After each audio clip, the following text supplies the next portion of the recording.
तीसरा के 5वां क्वेश्चन। शुरू में खाली दिया है, मतलब पहला पद निकालना है। दूसरा पद दिया है, दूसरा पद कितना दिया? 38। तीसरा पद निकालना है, चौथा पद भी निकालना है, पांचवा पद भी निकालना है, और छठा पद दिया है। कितना दिया है? -22। जो देल रहता है उसी का फॉर्मूला लगाइए, क्वेश्चन सॉल्व हो जाएगा। तो देखिए दिया का है A2। अब इसका फॉर्मूला लिखेंगे, जो दिया रहता है उसका फॉर्मूला लिख के बनाइए, बन जाएगा। तो A2 का फॉर्मूला क्या होगा? A + D = कितना लिखेंगे? A2। A का मान कितना ही है, D का मान भी नहीं है। A2 कितना है? 38। तो यहाँ पे लिख लेंगे 38। फिर A6 का फॉर्मूला लिखेंगे, A + 5D। ये किसका फॉर्मूला है? A6 का है। A का मान नहीं है, +5D लिख लेंगे = A6 कितना दिया हुआ है? -22। तो यहाँ पे लिखेंगे -22। ये हो गया समीकरण फर्स्ट और ये हो गया समीकरण सेकेंड। अब समीकरण 1 और 2 को हल कर देंगे, फिर आंसर आ जाएगा। यहाँ पे लिखेंगे समीकरण 1 और 2 से। पहला समीकरण है A + D = 38। ये है फर्स्ट समीकरण। सेकेंड का है, यहाँ पे देखिए A + 5D = -22। ये है सेकेंड समीकरण। अब इसमें देखिए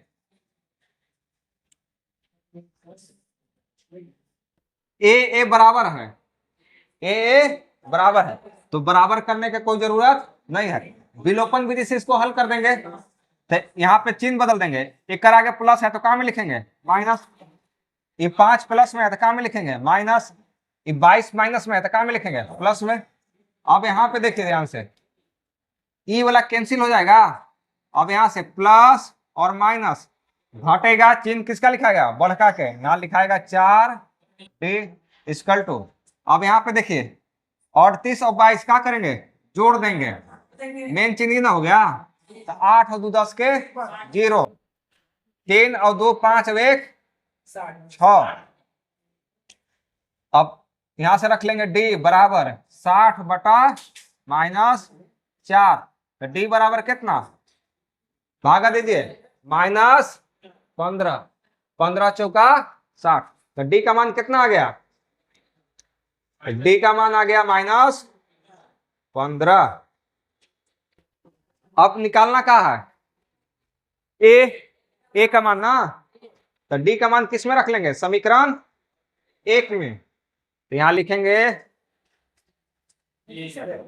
D का मान समीकरण 1 में रखने पर, एक यहां पे देखो A + D = 38, यही ना है एक समीकरण 1।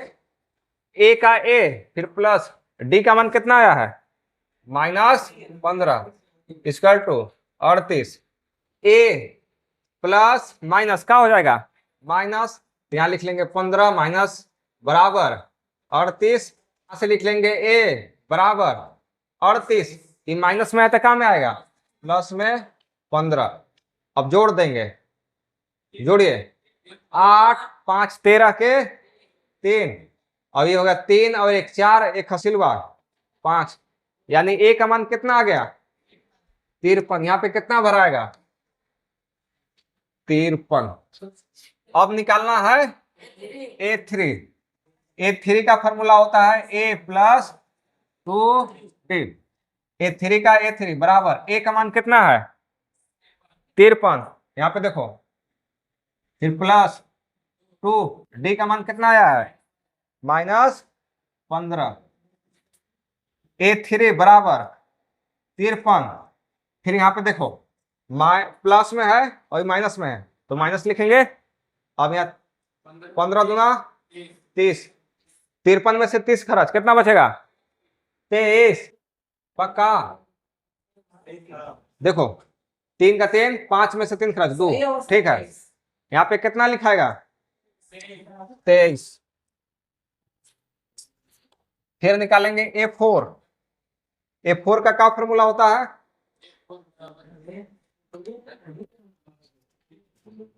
A4 बराबर A प्लस 3D। A4 का A4 लिखेंगे, फिर बराबर A का मान कितना है 53, फिर प्लस 3 गुने D का मान -15।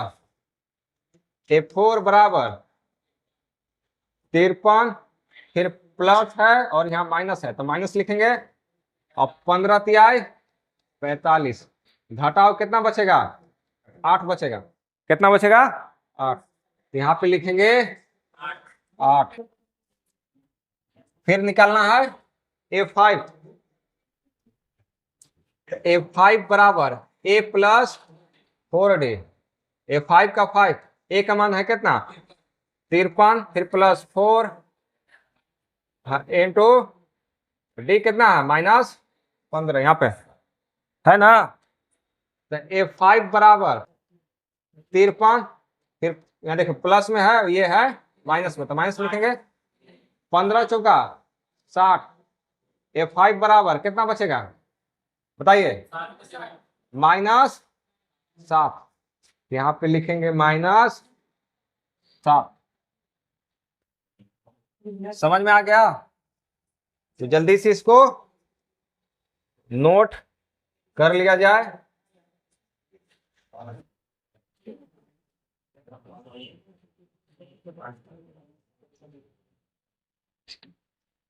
चलिए जल्दी से इसको लिख लीजिए।